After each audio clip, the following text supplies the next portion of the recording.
thing and talking loud, which is really stupid.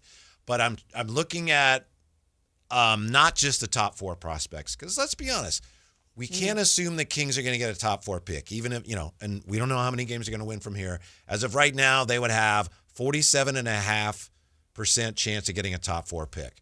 That's good, relatively speaking, but it's still less than 50%. Yeah, it's less. So you don't know. And I fear this is negative thinking, but I'll be honest, I'm worried that the Kings end up somewhere around there and they don't get a top 4 pick, and a lot of fans are going to go, they can't do anything right. Well, the way the lottery is set up, you know what I mean, Jay? Dang it. How are did they we not get lucky? a top 4 pick? What did we lose all these games for? That's the way it's set up. You may not get one. You might. And what's they haven't had in the past the greatest luck of that. No. Which that's what's tough. It's like, it's not like it's ever really happened in a consistent way here before. It's like, well, that's why we set you up for the worst, and then you hope for the best. A couple of years ago, they just had the number 2 pick, and I know that didn't go well, but they did have the number 2 pick. De'Aaron Fox was a number 3 pick. Keegan was a number 4 pick. So De'Aaron was 5, right? But he would have been. Yeah, you're right. Yeah, he was the 5th pick, He was right? the 5th. Yeah. Okay, and they Keegan would have had was 4? the 3rd pick. You're right. Yeah, Keegan was the 4th pick. 4th, yeah. And Keegan's still here. That's right. So here is the latest from Jeremy Wu, 2026 NBA Draft Big Board, top 100 prospects, and this will be updated. This is what they have, and I don't think Jay's on board with this completely, but number 1 is Darren Peterson, guard, Kansas, 6'6". Like it. He is dealing with some cramping and a hamstring injury, and it's a big story. It is a big story. Yeah, because it's not getting better, and so they're looking at, all right, what do we do here? Does he really need to sit down and get this treated? Does he maybe have to sit out the rest of the season? We'll keep an eye on that, but he's the number 1 prospect as of now. AJ Debinsa, BYU, number 2. Like it. Turned in his most complete college performance against Clemson last week. Yeah, I saw some of that game. That was a good performance. Yeah, I need to look at him a lot more closely. You're you're half in, half out on this one, I think, right? I'm not crazy about his 3-point shot or his handle, but I got to watch him a lot more. Yeah. Cam Boozer is 3rd. And, the knock on him now is, he's a good player, but he's not like the guy. We'll see. There's going to be knocks against all these guys going forward. Then you got 4, Caleb Wilson, North Carolina. Like it. Yeah, made a strong impression, establishing himself among the consensus top players in this class, while showing a level of motor and toughness many scouts weren't expecting.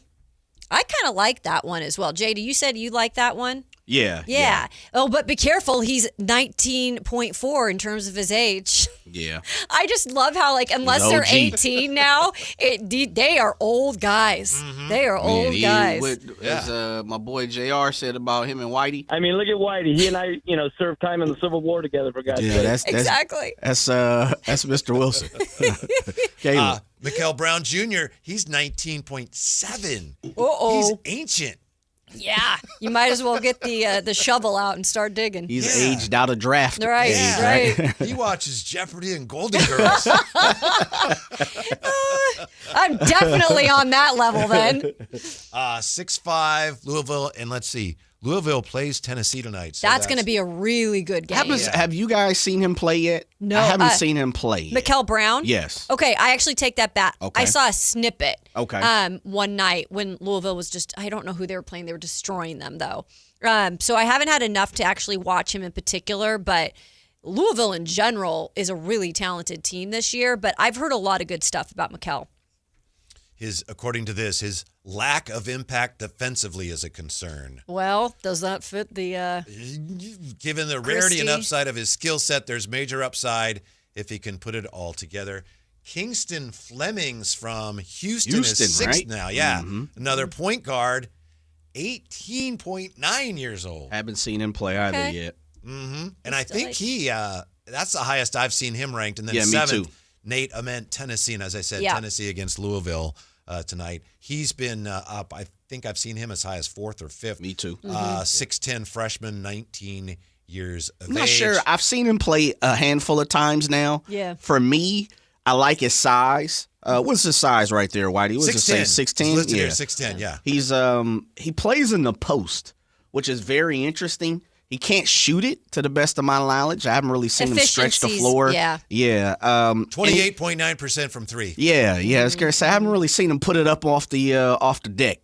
So to me, he's around the basket, but I don't see the explosive athleticism for him. So I'm trying to figure out, what's his game? Yeah, you're not alone, Jay. What Jeremy Wu says is, quote, while Ament has not helped himself thus far, the rarity of his skill set and obvious long-term upside warrants patience. So it's a guy that scouts see and say, thought he'd play a little better than that, but we'll see. You've got a long ways to go. And these are the things when they start getting these draft, summaries up about these guys. When you hear, upside and patience, that's going to be where you really have to do your due diligence as a GM, because maybe it's worth it, but if you're somebody like the Sacramento Kings organization, you're trying to hit on these players and have them kind of hit big, hit now. Yeah. He doesn't jump off the page for me. It's almost in a Domantas Sabonis type of way.